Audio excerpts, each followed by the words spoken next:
Hi friends, welcome to my channel. ఇవాల్టి special బెల్లం అరిసెలండి. ఇంట్లోనే పర్ఫెక్ట్గా ఎలా చేయాలో చూపిస్తాను.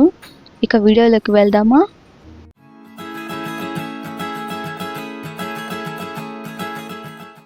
బెల్లం అరిసెలకు కావాల్సిన పదార్థాలు: బియ్యం పిండి కేజీ, బెల్లం అర కేజీ, యాలకులు, నువ్వులు, నెయ్యినైతే తీసుకోవాలండి. ఇప్పుడు పాకం కోసం స్టవ్ ఆన్ చేసి ఒక గిన్నెనైతే పెట్టుకొని ఆ గిన్నెలో మనం దంచి పెట్టుకున్న బెల్లాన్ని అయితే వేసుకోవాలి. బెల్లం అనేది షాప్లో మనం అడిగితే పాకం బెల్లం అని అడిగితే ఇస్తారండి, అది మాత్రమే వేసుకోండి. బెల్లం కరిగిన తర్వాత ఒక టీ గ్లాస్ నీళ్ళనైతే పోసుకొని బెల్లాన్ని అయితే కరగనివ్వాలి. ఫ్లేమ్ అనేది మీడియం ఫ్లేమ్లో పెట్టుకొని అయితే ఎటువంటి తొందర లేకుండా ఈ బెల్లాన్ని అయితే కరిగించుకోండి. అప్పుడే మనకి బెల్లం అనేది నీట్గా కరుగుతుంది.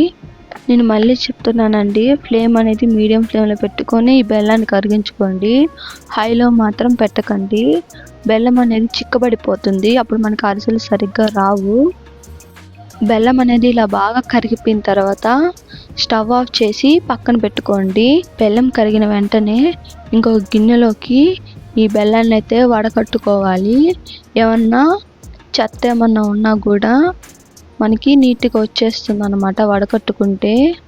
ఎప్పుడైనా మనం పాకం పట్టుకునేటప్పుడు ఇలా వడకట్టుకోవాలండి.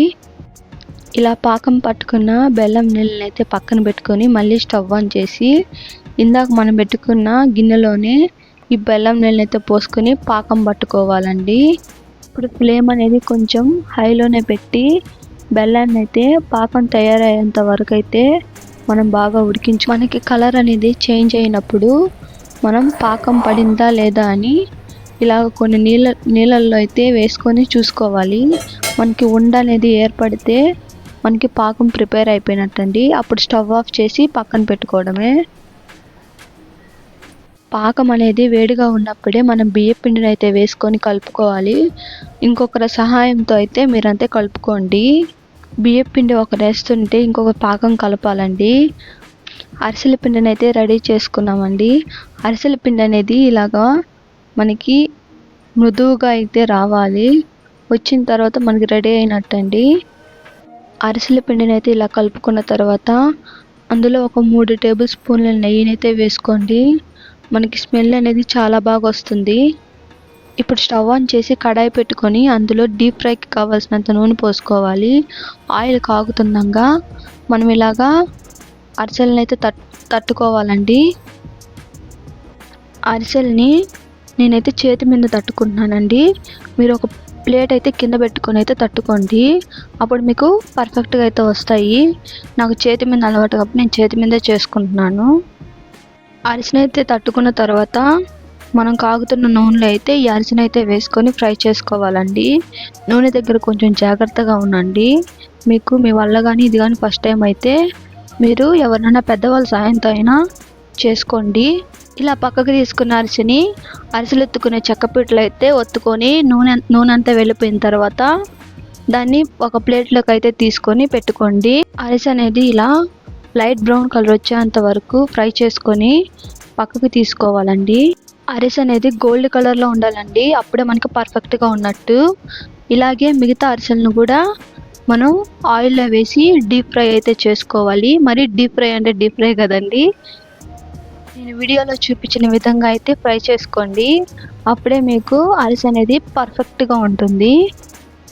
మీకు మా కంటెంట్ నచ్చినట్టయితే సబ్స్క్రైబ్ చేసుకోని వాళ్ళు ఉంటే సబ్స్క్రైబ్ చేసుకోండి. అలాగే పక్కనున్న గంట సింబల్ని అయితే క్లిక్ చేయండి. నేను ఎప్పుడైనా వీడియోస్ పెట్టినా మీకు నోటిఫికేషన్ రూపంలో అయితే వస్తాయండి. వీడియోలో చూపించిన విధంగా మిగతా అరిసెలను కూడా ఫ్రై చేసుకొని ఒక ప్లేట్లో అయితే పెట్టుకోండి.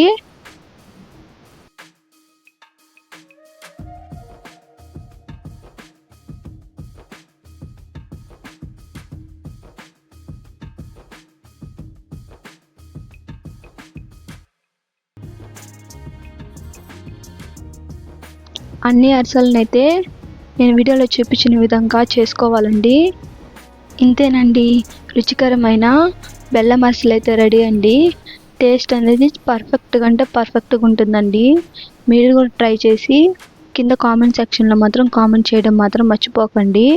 అలాగే మీకు ఇంకా ఎలాంటి వీడియోస్ కావాలో కామెంట్ మాత్రం చేయడం మాత్రం మర్చిపోకండి. మీకు మా వీడియోస్ నచ్చినట్టయితే లైక్, షేర్, సబ్స్క్రైబ్ చేయడం మాత్రం అస్సలు మర్చిపోకండి.